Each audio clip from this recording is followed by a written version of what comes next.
여러분, 고난이 닥쳐올 때 우리는 기도하게 됩니다.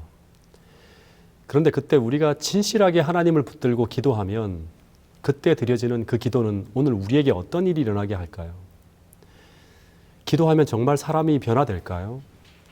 그리고 그 기도는 오늘 우리 인생을 전혀 다른 방향으로 이끌기도 할까요? 오늘 그 이야기를 여러분들과 함께 나눠보고자 합니다. 사무엘상 1장 1절부터 8절까지의 본문을 보면 때는 사사기 시대죠. 그때 에브라임 산지에 엘가나라고 하는 남자가 살았는데 이 남자에게는 아내가 둘이 있었습니다. 한 사람은 한나이고 또 한 사람은 브닌나라고 합니다. 그런데 원래 조강지처는 한나였습니다. 근데 한나가 자식을 못 낳아서 남편인 엘가나가 후처로 두 번째 아내를 맞이하는데 그가 바로 이 브닌나라고 하는 여자입니다. 근데 성경 사무엘상 1장 2절에 보면 이 브닌나에게는 자식이 태어나고 있는 것입니다. 그런데 이 자식에 대한 목마름이 오늘과는 비교할 수 없을 만큼 컸던 시대에 이상하게 하나님이 한나에게는 자식을 주시지 않고 이 브닌나에게는 많은 자식을 주셨습니다. 이렇게 되면 만약 우리가 그 당시 시대에 살던 사람이라면 이 상황을 우리는 어떻게 바라보게 될까요? 이 상황은 곧 한나는 뭔가 잘못을 해서 하나님의 저주를 받은 여자이고 브닌나는 하나님의 축복이 쏟아지는 축복의 여자로 오해되어질 수 있는 상황이 벌어지고 있는 것입니다. 그래서 부조와 선지자라고 하는 책을 보면 브닌나는 한나에게 어떤 말을 하는가 하면 저 여자는 하나님의 불쾌히 여기심을 받은 여자라고 하면서 매일 조롱하고 저주하였다고 합니다. 그래서 한나는 매일 풀이 죽어 있었고 눈물과 깊은 시름 속에 살아가고 있었을 것입니다. 그러면서 맨날 이런 고민을 했을 거예요. 왜 하나님은 나를 축복하시지 않는 것일까? 왜 내게 이런 괴로움을 주시는 것일까? 이런 고민이 한나의 마음에는 떠나지 않고 있었을 것입니다. 그런데 이런 이해할 수 없는 상황이 한나의 인생에 벌어지고 있었는데 그런데 사무엘상 1장 6절에 보면 놀라운 진술이 하나가 나오는데 그것은 바로 이 상황을 하나님께서 만드셨다고 하는 것입니다. 그래서 본문에 보면 여호와께서 그에게 임신하지 못하게 하셨다고 하는 말씀이 나옵니다. 그런데 더 놀라운 것은 여호와께서 한나의 임신을 막으신 이유를 어떻게 설명하고 있는가 하면 브닌나를 통해서 한나를 심히 괴롭게 하도록 하기 위해서라고 합니다. 여러분 뭔가 좀 이상한 느낌이 들지 않습니까? 하나님이 이 상황을 만드셨다고 하는 것입니다. 이 부조와 선지자라고 하는 책에 보면 한나는 어떤 여자였는가 하면 당시에 매우 경건하고 고상한 믿음과 온유한 마음을 가진 정말 착한 여인이었습니다.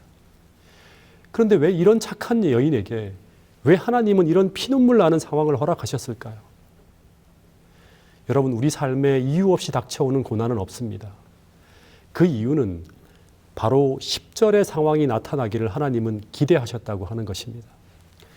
사무엘상 1장 9절부터 10절을 잠깐 제가 읽어보면 그들이 실로에서 먹고 마신 후에 한나가 일어나니 그때 제사장 엘리는 여호와의 문설주 곁 의자에 앉아 있었더라. 한나가 마음이 괴로워서 여호와께 기도하고 통곡하며 라고 하는 말씀이 있습니다. 여러분 본문을 보면 하나님이 한나에게 임신하지 못하게 하신 이유는 브닌나를 통해서 심히 괴롭게 하여 한나의 삶에 여호와께 기도하며 통곡하는 이런 간절히 하나님을 찾게 되는 모습이 나타나기를 바라신 것입니다. 여러분 하나님께서 모든 당신이 사랑하는 그리스도인들에게 고난을 허락하실 때 어쩌면 모든 그리스도인들의 모습 속에서 한나에게서 나타나는 이런 모습이 나타나기를 바라신다고 하는 것을 우리 모두가 기억할 수 있었으면 좋겠습니다. 다시 말해 그 고난 속에서 고민하고 근심하고 괴로워하기만 하는 것이 아니라 한나처럼 그 문제를 가지고 하나님 앞에 나와서 울며 부르짖을 때 좀 이상한 이야기 같지만 하나님은 가장 기뻐하십니다. 왜냐하면 기도의 눈물은 우리로 하여금 하나님을 향해 나가게 하고 하늘을 향해 성장하도록 만들기 때문이라고 하는 사실입니다. 부조와 선지자라고 하는 책에 보면 이런 기록이 있습니다. 다윗이 자신의 아들 압살롬을 피해서 맨발로 성문을 도망치면서 막 빠져나가서 그가 산중에서 죄를 무릅쓰고 울며 통곡하며 하나님을 향해 기도할 때 하나님은 한편으로 다윗의 처지가 너무나 애처로워서 마음 아파하시기도 하셨지만 그러나 한편으로는 그가 왕궁에서 통치하며 번영할 때보다 그의 생애 중에 그 모습을 가장 아름답게 보셨다고 합니다. 왜냐? 기도의 눈물은 무너진 다윗의 신앙을 회복시키고 있었기 때문이라고 하는 사실입니다. 여러분, 그래서 이런 것을 한번 생각해 보기도 합니다. 만약 한나의 삶에 분인나가 없었다면 한나의 삶은 어떻게 되었을까 하는 것입니다.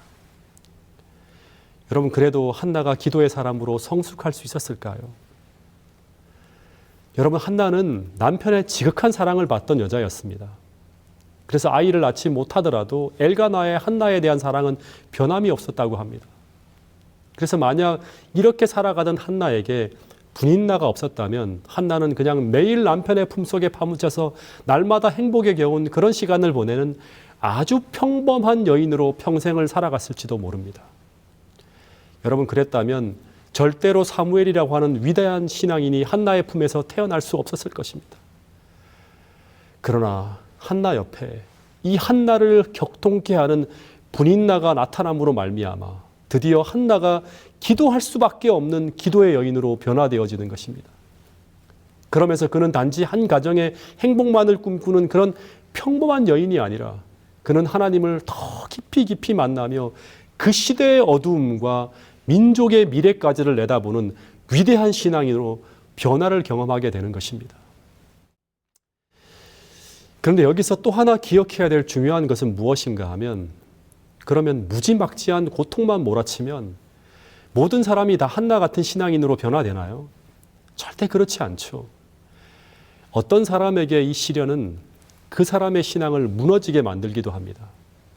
그래서 우리가 이 시련과 고난이 우리에게 닥쳐올 때 그 시련과 고난을 어떻게 대하는가 하는 그 시련을 대하는 우리의 신앙적 태도 속에서 우리의 인생은 전혀 다른 생의 결과를 만들어내게 된다고 하는 것입니다.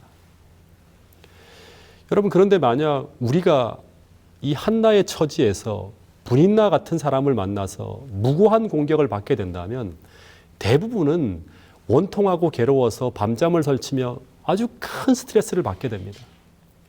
그런데 이 상황이 바뀌지 않고 그 시간이 하루, 이틀, 사흘 계속 흘러가게 되면 누구도 원수의 공격 앞에 그냥 버텨낼 수가 없습니다. 시간의 차이만 있을 뿐이지 둘 중에 하나는 분명히 무너지고 터지게 됩니다. 첫 번째 상황을 한번 생각해 보면 이 한나가 참고 참다가 이 한나가 분인나의 뜰 앞으로 쳐들어갑니다. 그리고 그 분인나의 뜰 앞에서 야, 분인나, 너 나와. 너 오늘 너 죽고 나 죽는다 하면서 이 분인나를 향한 이 증오심을 여과 없이 분인나를 향해 터뜨리는 것입니다. 그러면 어떤 일이 벌어지는가 하면 정말 너 죽고 나 죽는 것으로 모든 것이 다 끝나게 될 수도 있습니다. 그러면 하나님의 목적이고 하나님이 이 한나를 통해 생각했던 사무엘이고 하여튼 모든 축복은 다 날아가는 것입니다. 그런데 이런 그림을 우리는 엄청나게 머릿속으로 그리게 되죠. 그리고 두 번째로 한번 상상해 볼 수 있는 것은 이 분인나를 향한 이 증오심을 터뜨리지 않고 이 한나가 끝까지 참는 것입니다. 그러면 어떤 일이 벌어지는 게 되는가 하면 이렇게 분인나에게 분노를 쏟아내지 않으면 그 모든 증오심이 한나의 심신을 공격해서 한나 속에서 다 골마 터지는 것입니다. 그러면 한나의 몸과 마음이 병들어 가는 것입니다. 그래서 이 방법도 하나님이 원하시는 방법은 아닙니다. 이 표출되지 않는 증오심을 갖고 살아가는 이 모습 속에서는 절대로 하나님의 목적이 이루어지지 않습니다. 그 얼굴에는 기도하기 전까지의 한나의 모습처럼 근심과 우울이 떠나가지 않을 것입니다. 그런데 이 상황에서 이 한나가 사용한 이 방법은 모든 그리스도인이 배워야 할 신앙의 모습입니다. 한나가 그 분인나의 잔인한 공격을 받을 때 그냥 맞받아치는 것도 아니고 그냥 끙끙거리기만 하는 것도 아니고 이 고통과 이 아픔을 가지고 어디로 갑니까? 성소로 가지고 갑니다. 그리고 하나님의 제단 앞에서 울고 불고 통곡하는 것입니다. 제가 또 하나 이 본문을 보면서 제가 주의 깊이 관찰한 내용은 8절입니다. 이 한나가 그 고통을 자기가 가장 사랑하는 엘가나에게도 털어놓지 않았다고 하는 사실입니다. 그래서 한나는 눈물 나고 고통스럽고 아프지만 그 모든 감정의 보따리를 다 싸들고 어디로 가는가 하면 성소로 갑니다. 여러분, 이 성소는 오늘날 우리가 주님을 개인적으로 만나서 우리의 아프고 슬픈 감정을 시시로 토해내는 기도의 자리입니다. 그곳은 교회가 될 수도 있고 골방이 될 수도 있고 산속이 될 수도 있습니다. 여러분, 오늘 우리에게는 반드시 이 성소가 있어야 합니다. 이 하나님을 만나는 개인적인 성소가 반드시 있어야 한다고 하는 사실입니다. 그래야 우리는 성화되어지고 우리가 변화되어지고 시련 속에서도 우리는 승리할 수 있는 것입니다. 여러분, 분인나 같은 사람이 혹 여러분의 주위에도 있지 않나요? 정말 나를 억울하게 괴롭히고 쳐다보기만 해도 갑자기 소화가 안 되는 사람. 남편이 될 수도 있고 아내가 될 수도 있고 이웃이 될 수도 있고 심지어 성도가 될 수도 있습니다. 그런데 오늘 우리가 그런 사람을 만날 때 미워하고 증오하는 우리 본성이 인도하는 대로 나가게 되면 우리는 반드시 사단이 파놓은 함정에 빠지게 될 수 있습니다. 그리고 그 후에는 분명 더 큰 어려움이 반드시 찾아오게 되어 있습니다. 그런데 여기에서 한나가 이 상황을 물리칠 수 있는 그가 사용한 아주 중요한 무기를 소개하고 있는데 그것은 바로 이것이었습니다. 로마서 12장 19절부터 21절의 말씀을 제가 한번 읽어보겠습니다. 내 사랑하는 자들아, 너희가 친히 원수를 갚지 말고 하나님의 진노하심에 맡기라. 기록되었으되 원수 갚는 것이 내게 있으니 내가 갚으리라고 주께서 말씀하시니라. 내 원수가 줄이거든 먹이고 목마르거든 마시게 하라. 그리함으로 내가 숯불을 그 머리에 쌓아 놓으리라. 그 다음의 말씀이 아주 중요합니다. 악에게 지지 말고 선으로 악을 이기라. 여러분, 한나가 이 악에게 지지 않고 승리할 수 있었던 무기는 바로 선으로 악을 이기는 것입니다. 그런데 그 선으로 악을 이기기 위해 우리는 우리를 공격해오는 원수를 만날 때 우리는 그 원수를 우리가 상대해서는 안 되고 누구에게 맡겨야 되는가 하면 하나님께 맡겨야 됩니다. 그런데 어떻게 맡겨야 되는가? 기도로 맡겨야 되고 믿음으로 맡겨야 됩니다. 그리고 또다시 말하지만 오직 악을 이기는 것은 악이 아니라 무엇이다? 선으로 악을 상대할 때 악을 물리칠 수 있다고 하는 것입니다. 여러분, 이 진리를 꼭 마음에 담아두시기 바랍니다. 여러분, 시련의 때 이 말씀을 꼭 기억하고 꼭 이 말씀으로 승리하게 되기를 간절히 바라겠습니다. 그런데 이렇게 우리가 이 시련을 믿음으로 승리해 나가는 과정에서 우리는 어떤 축복을 받게 되는가 하면 또 이런 축복을 받게 된다고 합니다. 여러분, 한나가 처음에 성소로 나가 기도할 때는 어떤 기도를 드렸을까요? 그는 아이를 낳게 해달라고 기도했습니다. 근데 그가 이 아들을 정말 간절히 원한 이유는 이 분인나의 비난과 괄세 때문이었습니다. 그래서 그것이 너무나 고통스러워서 그 고통을 피하기 위한 아들이 필요했습니다. 그런데 놀라운 것은 사무엘상 1장 11절에 보면 한나의 기도가 바뀌어집니다.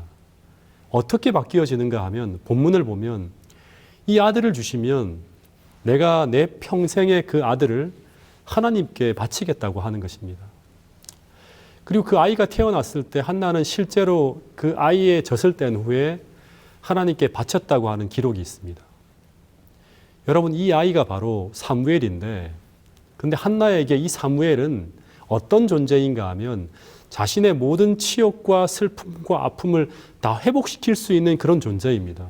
근데 이 아이를 하나님께 바치면 그는 또다시 골방 신세로 돌아갈 수도 있습니다. 그러나 이상하게 한나가 이 사무엘을 구했던 그 목적을 다 잊어버린 양 하나님께 그 아이를 바쳤다고 합니다. 여러분, 이것은 무엇을 의미하는가 하면 한나의 마음속에서 이 분인나가 더 이상 대적자가 아닌 새로운 관계로 변했다고 하는 것을 의미하는 것입니다. 그런데 한나의 마음에 어떻게 이런 변화가 왔을까 하는 것입니다.